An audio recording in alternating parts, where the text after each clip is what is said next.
what was that situation? Okay, it was a Saturday morning, and my kids were over at my brother-in-law's house, and I was supposed to go pick them up, and I gave him a call, and he said, well, what are you doing? I was thinking about going for a jog, but I can come get the kids if you need me to come pick them up. He said, no, just go for your jog. Swing by afterwards. So, okay, great, no problem. So I had Saturday morning, and that was usually when I go a little bit farther than I normally do. I went out for my jog, went out my neighborhood the way I always do, but I figured I've got more time. I don't have to, get back for the kids or anything like that. I'm going to try a different route. And so I went back behind some buildings. There were just some apartment buildings in my neighborhood, and there was some new construction going on, and went around that. This sidewalk that kind of wound around a retention pond. And so there were some homes on the left-hand side, retention pond on the right, and then just wilderness around. And I was going down this sidewalk, and I had just never been down this path before, and it took a 90-degree turn to the left. And as I was jogging along, there were some people ahead of me on bikes, and they, went and turned left, so I kind of knew where I was headed. And I got to that turn, and I turned left, and there was what used to be, it looks like maybe some sort of a service road, but it was just mostly weeds now that went like straight on if I had continued on, just down into brush and nothingness. And as I jogged, I turned, and I just happened to glance down there, and there was a pair of legs sticking out from underneath one of the bushes. No. Yeah, it was a pair of brown pants, shoes, and it was legs. What year is this? Do you remember the year, maybe? It would have been like 3 years ago, 4 years ago. Oh, okay, I'm thinking it's like in the 90s. That'd be. No, it was because my kids were over at my brother-in-law's house. It wasn't that long ago. And it looked like, and I know there was construction going on, and there's all sorts of utilities that run under the ground in my neighborhood. And the brown pants, I glanced at that and I thought, man, that must be some guy working, trying to get at maybe some sort of a clean out or something that must be in the ground over there. That's weird. I jogged by, and the people in front of me on their bikes, I figured they must have seen it, and they kept going, so they must have figured out what it was. And I jogged by, and I thought, yeah, something's weird about that. I got to go check that out. That's too weird. Because I didn't see, as I came around, I could see the road ahead of me. There was finally street. I didn't see like a work truck or anything. There wasn't anybody else walking around. I should go check that out. And so I stop, and I turn around, and I walk back, and I look down there, and there's, the feet are kind of moving. Are you all right? And the response I hear back is, can you help me? Oh my gosh. So I jumped and I ran over to the guy, and I just stopped and I looked down at him, and it was an old man. And he had fallen into this huge sticker bush.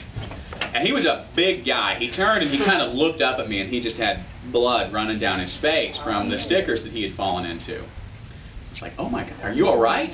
He goes, I think so. I said, can you get up? And I said, do you think you broke anything? Did you break a leg or an arm or anything like that? He goes, I don't think so. I said, all right, you want to try and get up? He goes, yeah. So I just reach in, and with my hands I just started pulling these stickers off of him, because they were just wrapped all around his arms and up around his head and everything, and I started pulling those things away. And he was a big guy. I mean, he was probably 6'3" or something like that. And while he was an old guy, he was still, he was a big fella. And I'm not. So I got him, and I got him up to a seated position, and I had to really pull him hard because he just was having a tough time getting around. And I said, do you think you can stand up? I think so. Well, he couldn't just get up on his own. So, hey, this is strange. I've never met this guy before in my life.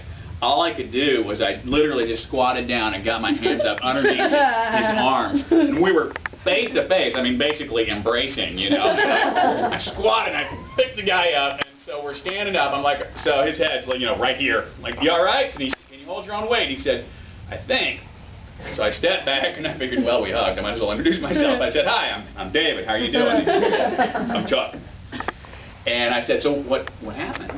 He said, I don't know. I just came down to feed the ducks, and I started getting lightheaded. He said, I have diabetes, and I started getting lightheaded. I started to come home, and I don't know what happened. Well, it was kind of a downward slope. So what obviously happened was, as he was going to pass out, and he got so lightheaded that he staggered all the way down this embankment. I mean, it was 10 yards, like 30 feet, that he had staggered down this kind of little service road and then fallen into these stickers and could not get up.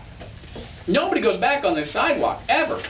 It was just extraordinary that there were two bikers and me going back there. Nobody's back there. Nobody would ever have any reason to go. And obviously the bikers passed by and didn't see him. So it was just crazy. I would never even go that way. And I happened to find him. So I get him picked up, and he can barely hold his weight. So I put his arm over my shoulder and hold him up as best I can. And I say, so where do you live? He goes, well, I live across the street. So I go, and he's basically hanging on me, and I get him back there. And, we knock on the door and get in the house. His wife is there, and I get him back in his chair. And I say, all right, is everybody okay? You need anything else from me? No, we're okay. So I leave, and I go and I finish my jog. And by that time, I'm all amped up on adrenaline. It was just such a wild experience. You ran 19 miles. And well, that's because I normally take my pulse when I'm running, and I check my pulse, and I was like, oh my gosh. I got a bunch of adrenaline in me. It's okay. I have really high heart rate. I go on this really long jog. I feel fabulous. Have a great jog. It's exciting. I get home, and I figure, all right, well, I'm back. I need to go pick up my kids. And I get in my car, and I go over to my brother-in-law's. He just lives, a couple miles away. He's on the other side of the main road. And I hop out of my car, and I go walking up to him, and he said, what happened to you? And I looked down, and I just hadn't even looked. There's blood all over. I was blood all over me. And I said, this gets better, because this isn't my blood. But anyway, that's it. Wait, what happened? Wait, what happened?